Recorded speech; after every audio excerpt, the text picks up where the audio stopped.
ఉత్తరాంధ్ర ప్రాంతం అనంటే ఎప్పుడు కూడా వలసలు వెళ్లే ప్రాంతం, లేకపోతే వెనకబడినటువంటి ప్రాంతంగా ఎంతో మంది ఎన్నో సంవత్సరాల నుంచి మాట్లాడుతూ వస్తున్నారు. కానీ ఈ 18 నెలలు మన రాష్ట్ర ముఖ్యమంత్రి వర్యులు చంద్రబాబు నాయుడు గారు, అలాగే మన ఐటీ శాఖ మంత్రివర్యులు లోకేష్ అన్న గారు, వీళ్ళిద్దరూ కూడా ఈ ఉత్తరాంధ్ర మీద, ముఖ్యంగా విశాఖపట్నం మీద పెట్టినటువంటి దృష్టితో ఇప్పటి వరకు ఉన్నటువంటి ఉత్తరాంధ్ర వేరు, రేపు రాబోతున్నటువంటి ఉత్తరాంధ్ర వేరు అని ఒక జనరేషనల్ షిఫ్ట్ తీసుకొని వచ్చినటువంటి ఘనత ఈరోజు వాళ్ళిద్దరిది అనేది ప్రత్యేకంగా తెలియజేసుకుంటున్నాను. విశాఖపట్నం ముందు నుంచి ఎప్పటి నుంచో ఉత్తరాంధ్రకే ఒక వేదికగా, ఒక కేంద్రంగా ఉండేది. కానీ గత 18 నెలలుగా జరుగుతున్నటువంటి ఇక్కడ కార్యక్రమాలు చూస్తే ఈ విశాఖపట్నం కానీ, ఉత్తరాంధ్ర కానీ ప్రపంచానికే ఒక కేంద్రంగా రేపు తయారవ్వబోతుందన్నది సందర్భంగా తెలియజేస్తున్నాను.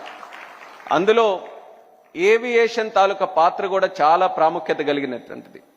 మీరు ఇప్పుడు చూస్తున్నారు, దేశంలో ఎక్కడికి వెళ్ళినా ఏవియేషన్ గురించి అందరూ మాట్లాడుకుంటున్నారు. ఒక రకంగా ఏవియేషన్ ఈరోజు అందరితో కూడా కనెక్ట్ అయి ఉన్నటువంటి సబ్జెక్టుగా మారింది. అలాంటి ఏవియేషన్ ఈరోజు ఇంత పెద్ద ఎత్తున మన దేశంలో గ్రో అయిందనంటే దానికి కారణం మన ప్రధానమంత్రి వర్యులు నరేంద్ర మోదీ గారు.